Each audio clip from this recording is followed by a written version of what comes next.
Ladies and gentlemen, please welcome Governor Larry Rhoden.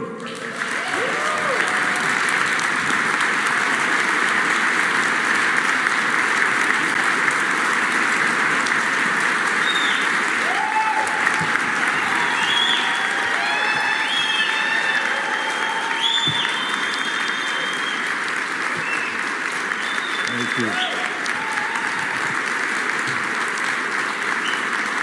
Wow, thank you. Please be seated. Thank you. Thank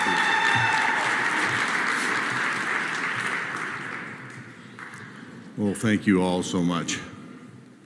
Mr. Chief Justice, honorable members of the Supreme Court, Lieutenant Governor Van Huysen, legislators, constitutional officers, families, friends, and my fellow South Dakotans. Good afternoon.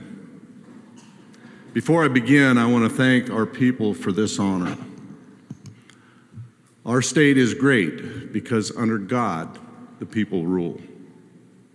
It is truly an honor to serve our people as governor.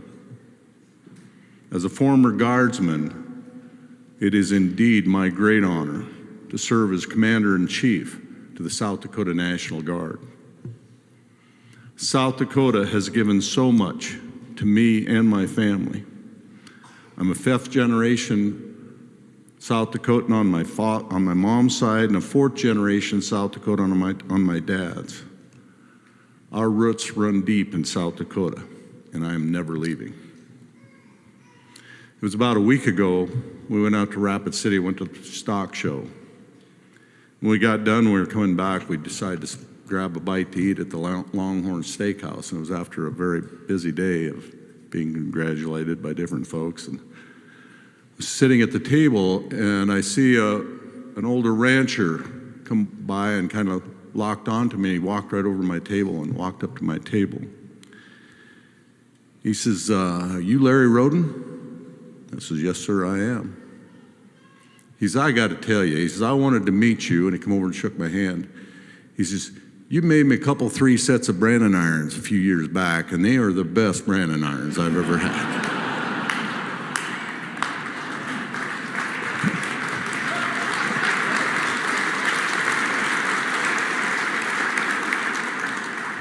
And you know what? I don't know of anything he could have said that made me feel better than that. The truth is, we are all called to serve one another.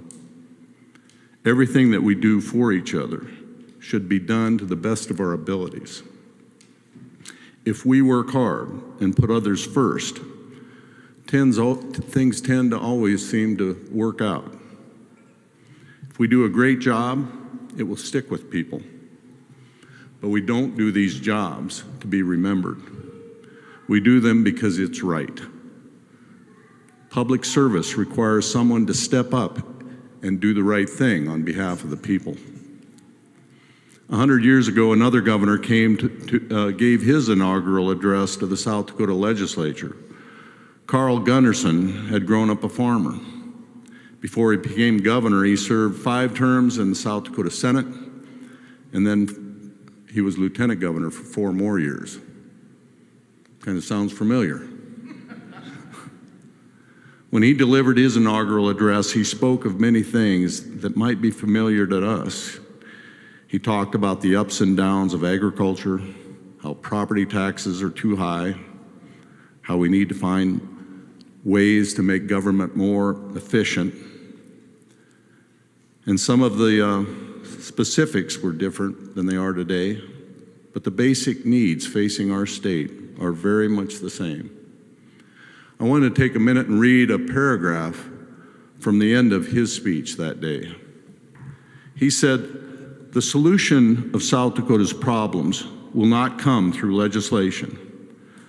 The tendency towards state and federal supervision, inspection, and regulation has resulted in a lessening of the spirit of self-reliance. We look to government for too much," he said. "We need a revival of the spirit of the covered wagon.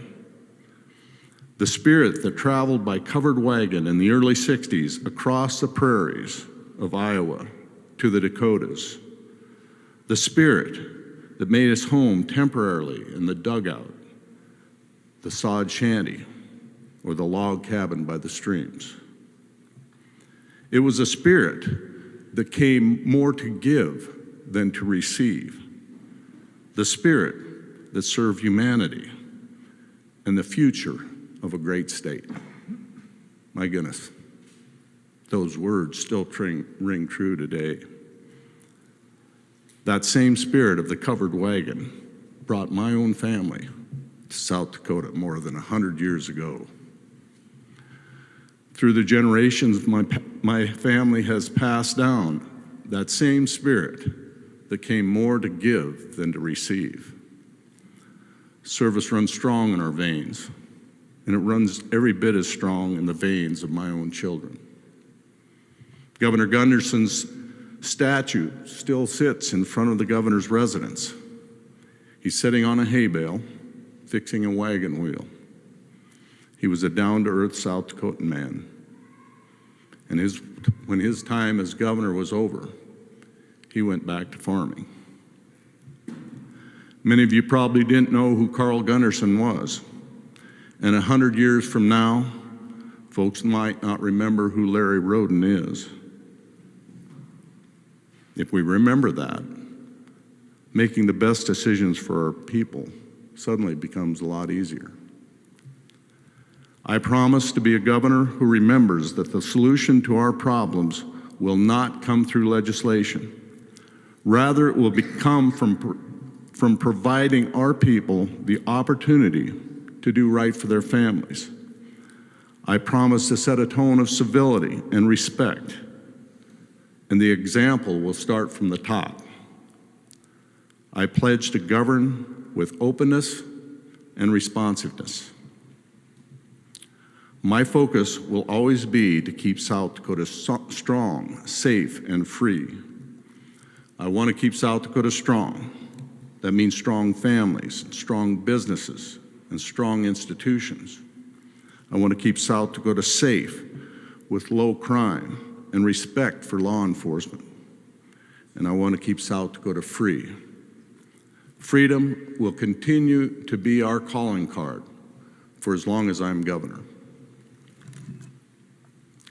I will extend a renewed hand to everyone in our state, East River and West River, small towns and big cities, and yes, our tribal communities. I will be available to discuss the challenges that you face and how we can turn them into opportunities. I believe that the distinction between challenges and opportunity is largely one of perspective. A challenge is many times an opportunity, not yet recognized or realized. Whenever I have a task in front of me, I try not to look at it as an obstacle to be overcome. Rather, if I look at it as an opportunity to achieve something, the task at hand becomes a lot easier. I want that same mindset to be the foundation of everything we do during my administration. 5 years ago, Governor Kristi Noem declared South Dakota open for business. That bold stand was put to the ultimate test during COVID. We overcame that challenge and turned it into South Dakota's greatest opportunity. Now I want to apply that same approach to all of our work.